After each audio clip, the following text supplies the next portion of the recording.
Welcome to the Honor It All podcast. I'm Honor Garrett, your host, and we're here to honor all that is good in the world. Each podcast, I interview top professionals around the globe who are making a difference, impacting lives, and creating positive change. Today, we have Justin Konikow, one of the owners of Prime Real Estate Brokerage and Prime Media Productions. He is a real estate media and marketing expert. Along with being a dominant player in the real estate industry, Justin has used his experience to show others how to successfully scale their businesses. He is also one of the founders of the Industry Syndicate podcasting network, comprising 26 shows with a listenership cresting at 300K a month.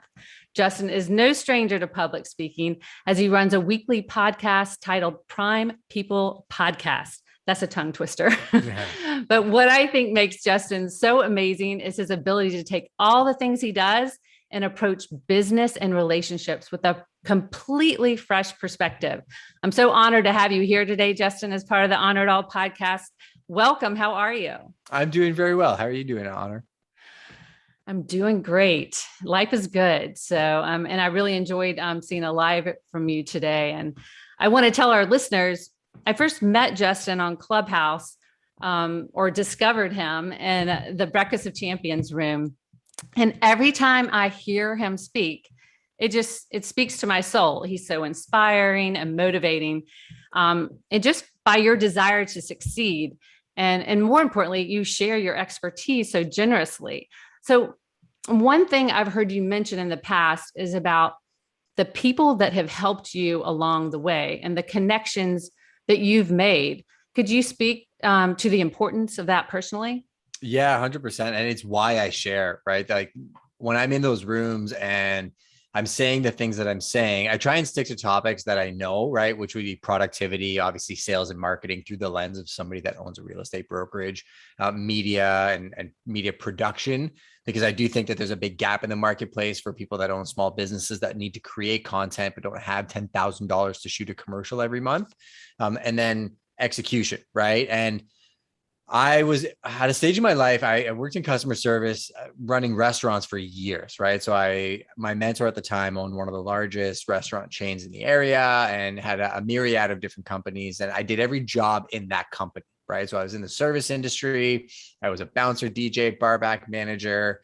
And then I was eventually the marketing coordinator manager for the entire company. So that was my education, was marketing and advertising. But with a link to people, there was always people involved. It was, we're going to brand this restaurant this, and we need to shift here, and this place is struggling. What are the procedures we put in place? But it was all meaningless unless the people were on board with the plan. And my first mentor, Mike, was the one that really taught me how that servant leadership mentality put him in a position that he was able to gain the loyalty of the people that were with him and execute things that a lot of other companies would have a hard time executing because they didn't have that loyalty piece, right? So Mike was the very first guy that really let me run his companies as if I owned them. So I got a, MBA level education in my mind of running a business, understanding costing structure, hiring, firing, implementation, execution, marketing, branding. And then I got into the real estate industry. My wife threw me off a cliff. I didn't want to do it. Actually, she was like, let's open a business. We actually almost bought 2 franchises in the food service industry. We were very, very close. We had meetings with corporate. It was perfect. My wife's a genius, MBA level education from Ivy. She's the CEO. I'm the marketing and advertising and boots on the ground guy. So it was perfect fit. And just something didn't feel right about it. And she mentioned real estate. And my exact response was, well, I don't want to be a grease ball on a golf course. They don't work hard. I work hard. And that was my perception. And then I got in the industry, and it goes to exactly what you asked me. I started looking at who is doing things that I respect in the industry that I could learn from, right? And I met another one of my mentors, Ryan Serhant, fairly early on into my career through proximity to another friend of mine. So we talk about how did people lead to you growing? It was my buddy Jazz Takar saying, hey, you need to meet this guy, Ryan. Well, Ryan was very early on in his career, and he had some roots in Soho and he had the TV show, but he didn't have the image and size that he had now. And me getting proximity to a guy like Ryan, trying to serve him and his team and give them information about systems and processes and some stuff that I was doing that maybe they weren't. And then him turning around and saying, or seeing something in me that maybe he saw in himself early on and just sharing stuff with me to no direct benefit of his own at that time. Right. And then that led to me and my wife really shifting our business and growing and leveling up much faster than we ever thought possible. And other relationships where every time I would meet somebody like him or Mike or other mentors I've had, once you show them that you're willing to implement and you're hungry and you don't want anything from them, you're just genuinely curious, it tends to open a lot of doors. So to answer your question, it is the reason why I am where I am today is other people. And it's also the reason why I openly share everything about what we do is it makes me work the ideas out, but it's also to honor, no pun intended, the people that came before me. Well, it reminds me, have you read the book, The Go-Giver? I have, very much so. Yeah. And I love that whole premise of you just never even know who you're talking to or who they might know. And it's not about what you can get from them, but if you really authentically engage in them and want to know about them and want to learn from them, and you should be that way with I want to say everyone, you still have to, they have to earn your, know, like, and trust. But I'm always curious about everybody. I just think that we can really learn something from everybody. So that reminded me of that book. But can you tell our listeners, you seem so driven.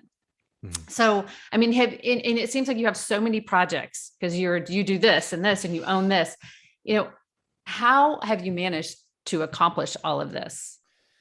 So I would say perception is, not always what it seems when it comes to what you see on social media and in the public, right? Yes, I have a lot of things on the go, but one of the biggest challenges I've had is really telling that narrative that I'm available, right? Because a lot of times people would think I won't have time to do something like this, or I can't pick up my phone, or, how could this guy possibly sell my house when he's doing all of these other things? Yet, try me, 519-860-6547. That's my cell number. Call me. I'll likely, because I'm doing this, say, hey, I'll get back to you shortly, but you will get a response and I will call you back.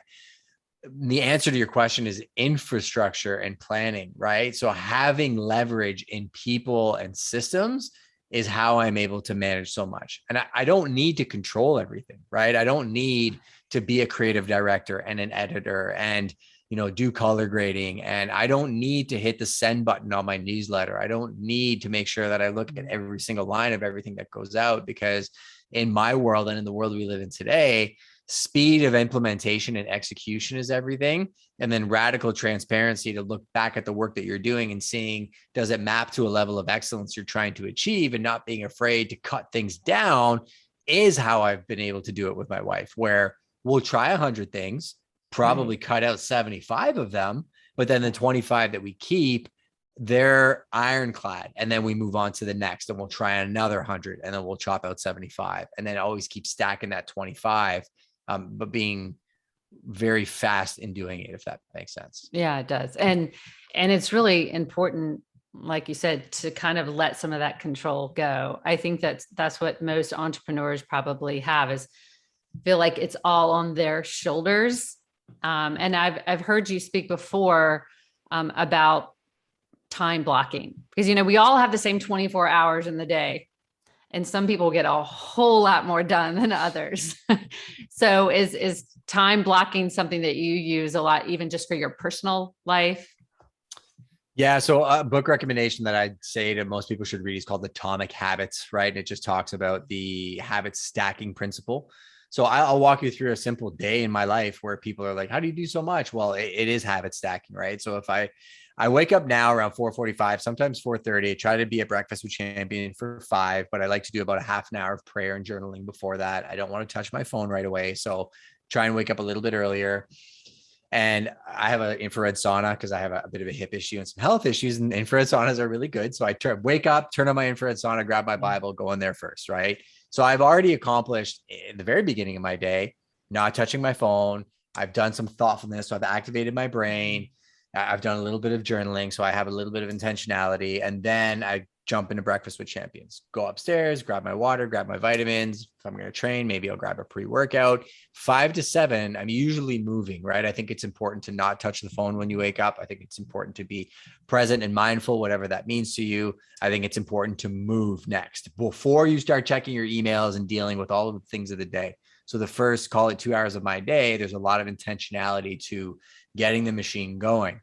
Now, when I'm in breakfast with champions, sometimes the conversation's so good that I do jump in and I start talking in between 5 and 7. I'm normally pretty quiet at that time because I'm training or working out, but I also have a little bit in me where, I'm ideating as I'm working out. I tend to think when I do it. So I have a notebook open, my squat rack's behind me. This is my office/gym.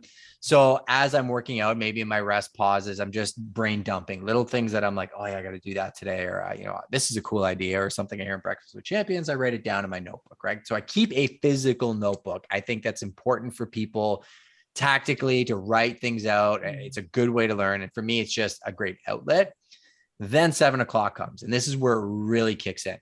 So 7 to 7:30, I'm in a clubhouse room called Good Morning Real Estate. So I leave Breakfast with the Champions. I go to Good Morning Real Estate. I was one of the original members of that room, and it's probably one of the larger real estate rooms where we just go over, what are you sipping on? What are you grateful for? Any challenges, right? Just a very simple 3 questions.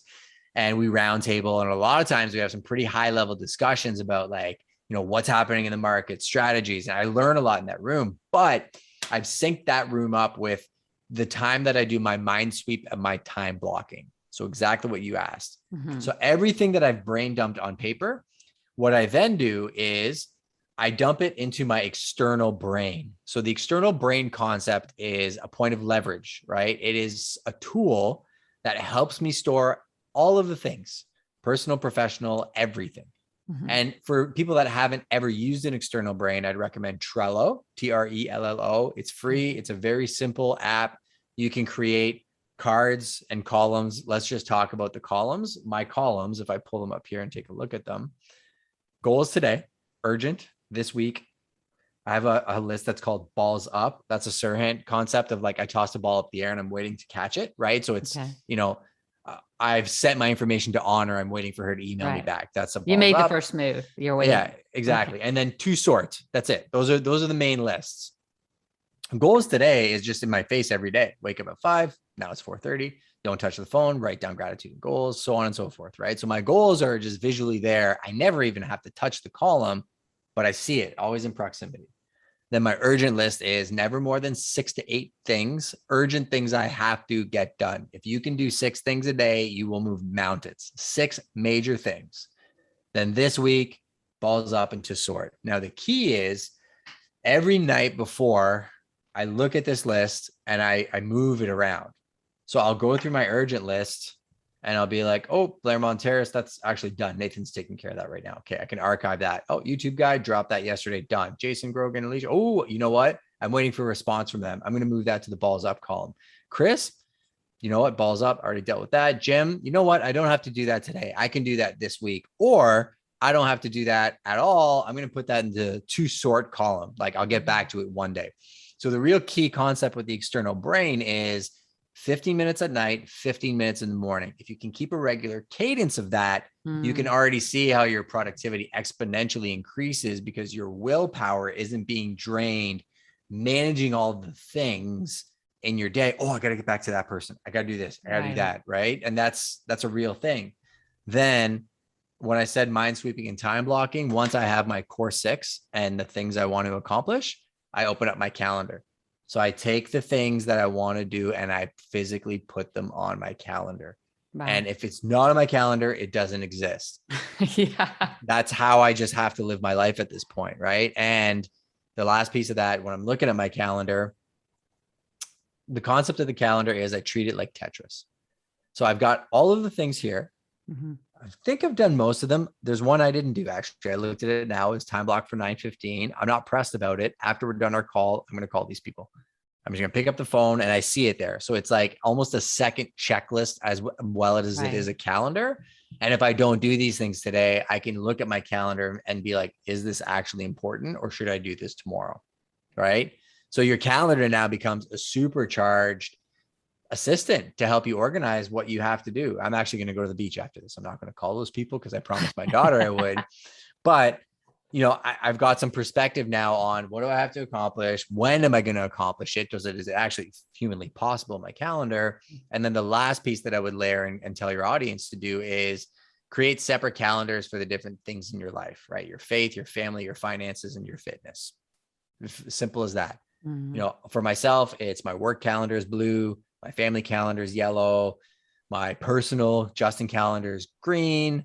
I've got different calendars that I can turn on and off depending on what I want my overall calendar to look like. And the superpower with that, and I'll wrap this point up with this, is you'll get perspective of how much are you pouring into your work, your family, your faith, your finances, and your fitness. And if my calendar is nothing but blue, my wife and my daughter aren't going to have a good relationship with me. So I always have to look at, how colorful is my, sorry, I just dropped off. That's okay. I can hear you. Yeah, I was just going to say, I can see how much I'm actually putting into the work that I'm doing, right? Okay. Yeah. Yeah. Well, I was going to ask you actually about, do you turn everything off at one point and go, okay, now it's time for family?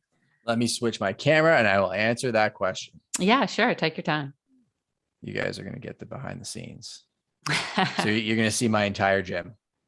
And 3, well, 2, this is 1. Behind me is my living room, but it's still fake because that's awesome. I'm in a different part of the house. Well, here's my squat rack that I was talking about. So you're definitely seeing a little bit behind the scenes. To answer your question, yes, and it's time blocked. So Sundays are screen-free Sundays. So I actually try and not touch any screen device, no TVs, no iPhones, no computers, no tablets, no nothing. Screen-free Sundays is a concept I learned years ago, and it's been wonderful because you get that dopamine reset, which is a real thing.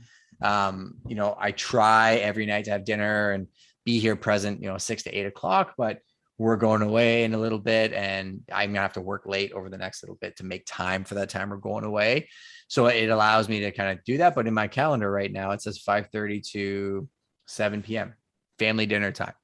Enough time to cook food, talk to my wife, connect with my daughter, sit down, eat. And then, I'm going to probably have to do a little bit of work tonight. So, I'll make a little bit of time for here and there. And then phone calls, again, unless it's urgent, because I will take calls from my clients if we have a deal on the go. And I have one right now that probably going to be a later night negotiation.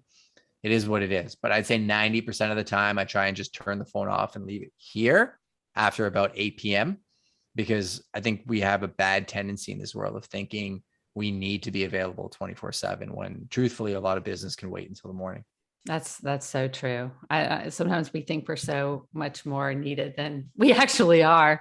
But as a health and life and mindset coach, I mean, I believe 100% that in order to be successful, you have to have your health. You have to have good health, because without it, you either won't get there, or if you do succeed, you won't be able to enjoy it. So what are your thoughts about health and fitness? And I heard you talk a little bit about dinner. Are you a cook? Do you eat healthy? I surprisingly love cooking. Never did before. So I was a bit of a party boy in my previous life. And it's funny. I've shared this in the room. I don't know if you've heard this before, but I dealt with addiction issues when I was younger, and I've been sober for almost 15 years now. One of the ways that really helped me was developing a healthy relationship with food and actually making food. So I still remember it was the Gordon Ramsay Healthy Appetite book that I got, the first cookbook. I made a minestrone soup for my wife. She loved it. And I was like, I can make minestrone soup. And it was pretty simple. It was just the tomatoes and the stock and everything else too, but it was real food. And I really started enjoying the process of going to grocery stores and picking fresh produce and turning that into a recipe. Now I'm probably a lot more mechanical about it than anything else. So I'll have like my core food and I'll be making dinner on a fairly regular basis, but I do think it's important to eat real food, and cognitively makes all the difference in the world. So far from perfect, but I am very conscious about what I try to ingest. Absolutely. I believe the food aspect affects our brain directly. Especially me, I'm getting older, 55 years old. You can tell that you're not as cognitively there all the time. So I have to be very mindful.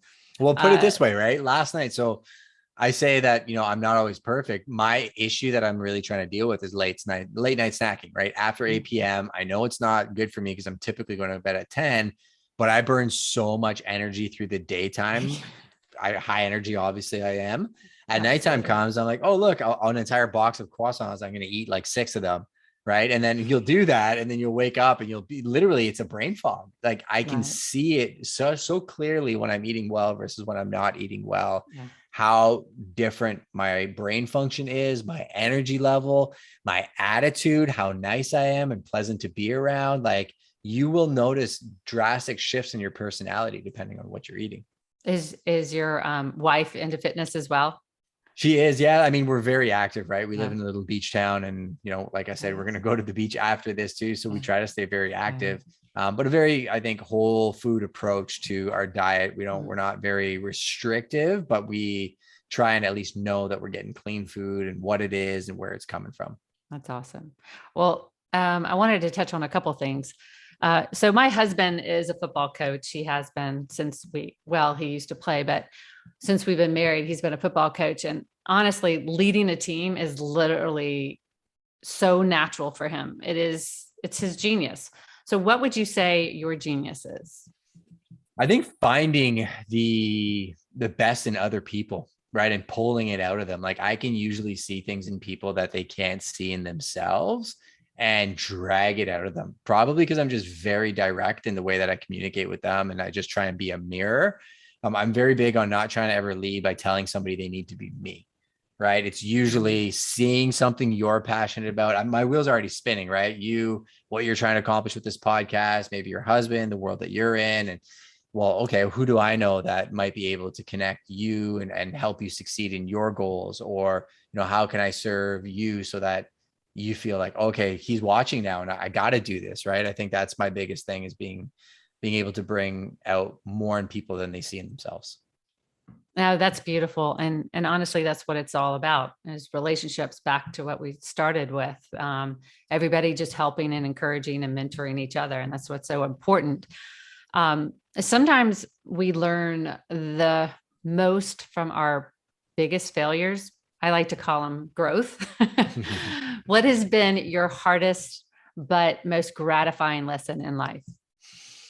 I do think it was overcoming addiction without a doubt too, right? And it's pretty simple. Like I did feel like during that time I was living for the recognition of other people, right? And I was reading scripture this morning and it was talking about how essentially if you're living for the world, you're never going to be satisfied, right? Because you're chasing the acknowledgement of somebody else. You got the 1 million subscribers on YouTube, you got the car, you got the watch, you got this, you got that. Well, okay. Once you get it, lasts about a week. And then you're like, well, that guy's got a bigger boat or that guy's got a bigger house or it is an empty hole. But, going back to what you're saying, the service aspect of living for something bigger than yourself is really where the difference maker is. Right. And I found that world, the people that I was attracting in the lifestyle that I was in was one that was very destructive and very much like, what have you done for me lately? Fair weather friends and just not conducive to a better ecosystem or community. So when I broke free of that,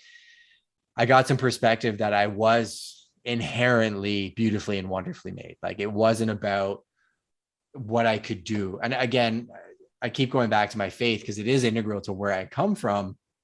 But I think there's a big misconception about my faith where people think that, well, you have to be this or we're going to judge you because of it. When in fact, it was the opposite, right? I was probably one of the most broken people you've ever met, yet I still had inherent value, right? And if that meant that I could work towards something that was bigger than myself and leave a legacy behind me, well, then everybody else was in a better starting position than me because they're probably a better person than me, right? So if I'm as flawed as I am as a human, able to just wake up every day and be inspired and motivated and driven, then I just want to impart that to everybody else and let them know that they're beautifully and wonderfully made and they have inherent value in whatever their genius zone is, and to go and find it. And I think I had to see that darkness, right? I almost died twice from an opioid addiction.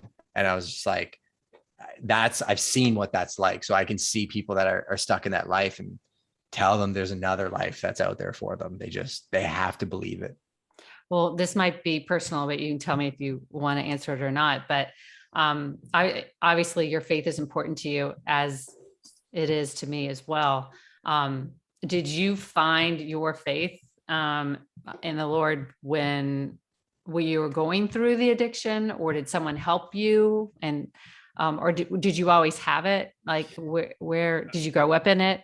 Yeah. So I fully remember with a breakthrough without a doubt. And I always believed that there was a God, and I was always like this, there's no way that there's just random occurrence and that everything just, there's too much design behind it. Right. I won't get into a debate around what that looks like, but to me, I always had a relationship with God. I fell off really hard in my teens because again, chasing the world. Right. And I went down that path and I was given an opportunity once, and I felt like God was like, okay, which way are you going to go? And I made a decision to try and clean up my life at that time, but I fell back into the old pattern. Right. And I hit rock bottom at one point, and it was like, are you done yet? Right. Like I literally felt like I remember sitting in my room back home and just on my knees weeping and being like, if you're there, like, tell me you're there. Cause it just felt hopeless. Right. And I got a very clear response from him.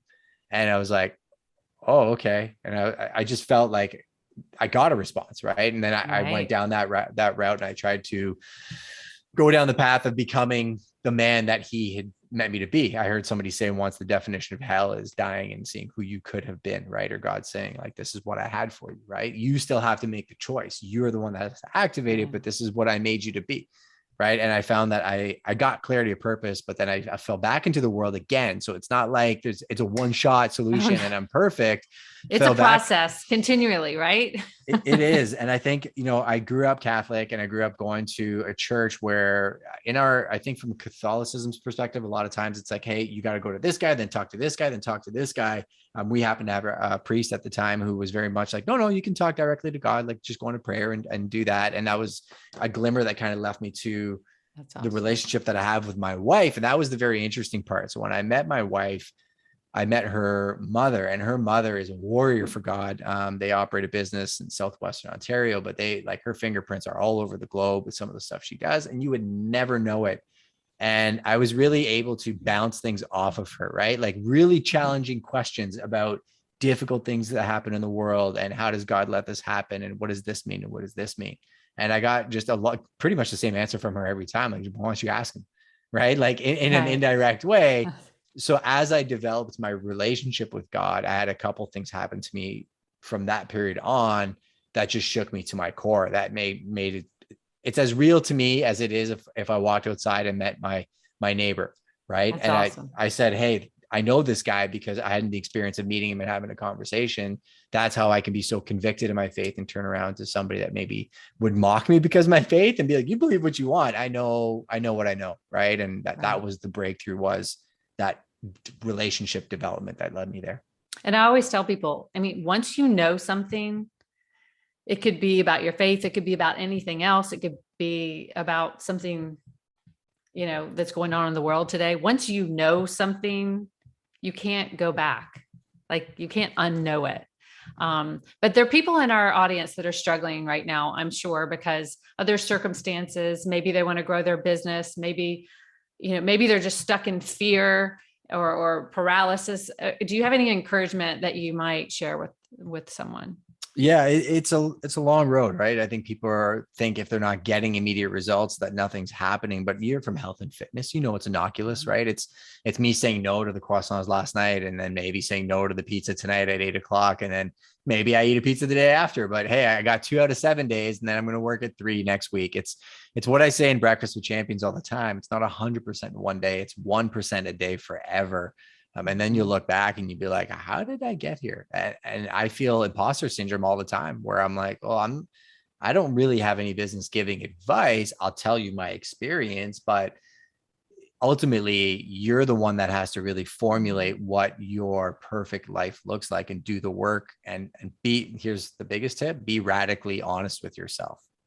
Right. I think we paint a picture That's of who hard. we want to be. It's very hard. Right. But nobody's the bigger critic of myself than me. And I'm okay with me. Like when the lights are off and the music's off, I'm okay with that. So I think you got to start with loving yourself first, and then getting a clear idea of what you want to accomplish, and then the actions associated with those things. And I have to say, I think a lot of that for me has come with age. Mhm. Like now that I'm older and I've experienced so much, I don't have the same insecurities that I did when I was in 30s or 40s or 20s, because you just realize that it doesn't Doesn't matter. matter. It doesn't It matter. just doesn't We're matter. still kids, right? I think people have a problem looking at, they look at children and they're like, oh, they're just little kids, right? 5 to 10-year-olds. Then the kids turn into teenagers and they're going through their first relationship and it shakes them to their core. And we're laughing, be like, oh, I remember those days, right? But the kids at that age think, well, I'm all grown up, right? They think that they're adults. And then when we were like 20 to 30, we thought we were adults. And as we go through phases in life, I always think, I bet you the 90-year-olds look at us and they're like, oh, those kids, like they'll know one day, right? And ultimately the big man upstairs is going to say the same thing to us. It's for all your struggles and all your toils. Did it matter at the end of the day, right? So the question is, who do you want to be when you grow up? I want to be exactly who God made me to be. Nobody else. I don't want to be famous. I don't need anything. I keep saying, I had a couple near-death experiences. I had one 2 weeks ago. I drank battery acid by accident. A battery ended up in my BlendTech blender, got pulverized. I literally ended up in the hospital. And when I did it, I Googled it and I'm like, what happens when you do this? Because that's what everybody says, right? You Google it, it's like you die. And I was like, I remember looking at my wife and I'm like, this is it. Like, I'm done.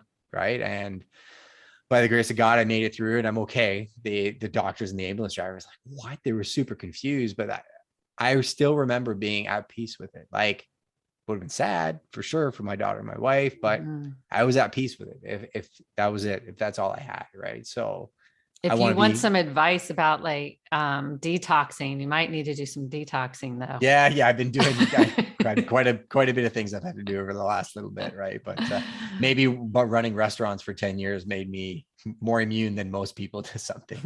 Probably. Well, how do people find you? Like if someone wants to contact you because they're interested in either working with you or they want to have you come speak. I know you have amazing YouTube videos. And you offer so much value. So anybody watching this, go subscribe to his YouTube video. Justin says great stuff and a lot of value. What would you say is the best way though to get in touch with you? It's all there. So just my name, Justin Konikow, excuse me, on YouTube or justinkonikow.com. That's everywhere. You can go to Instagram, you can DM me. I'm the one who actually responds. I'm on all the platforms. YouTube is really where I break down concepts in longer form. justinkonikow.com is where I offer free resources. Like we just dropped a PDF on how to get started on YouTube, right? Giving people just a little bit of motivation there. And there's actually 2 PDFs there, one about productivity and time blocking, what we spoke about. And there's another one about content creation. So creating batch content for Instagram and all the other platforms. Yeah, I already signed up. There you go. You should get those shortly. I checked it out. Awesome. So is 2 more questions. Is there anything on the horizon? You're always encouraging others, but is there a big vision that you have for your future? Yeah, I think the vision that we're working on is really scaling people, right? I always get asked that question, like, what are you trying to accomplish? And again, I'm trying to systemize a platform that anybody can plug themselves into and really helps find that best self that they have and helps lift them up into their genius zone, their execution in the real estate world. That could mean a global real estate platform that, is just a very trusted name and is different than anything else in the industry. And from the production studio standpoint, same thing. Like we don't advertise. You can't just call us to work with us. It's usually by proximity and referral, right? But we're really trying to find ways to have massive impact using very surprising people. So that's it. It's just connecting with good people and building community. And what's so wonderful is that you and your wife are a team and can work together. Because a lot of husbands and wives wouldn't do so well working together. So I think that's beautiful. So Justin, I love to end each podcast with the same question for every single guest. This podcast is called the Honor It All podcast. So what are you choosing to honor today? I will honor your time and your audience's time. I think a lot of times people look at content as, I'm putting this out, I'm putting this out, I'm putting this out. I like to think of, people that have invested enough time to get to this point in the episode. I appreciate every single one of them. So if there's a way that I can serve them, I would love to know and obviously help you grow your platform. Well, I really appreciate it. And I was so excited that you were going to be on today. And I just enjoy getting to know you better. So perfect way to end this episode with Justin Konikow. So thank you, Justin. I really appreciate it. I appreciate you as well. Keep growing Yeah. the podcast. I'm excited for you. Thanks. And until next time, remember, we are not promised tomorrow. So be present today. That is the gift. And remember to take time to honor it all. And don't drink batteries. Yeah. Good advice.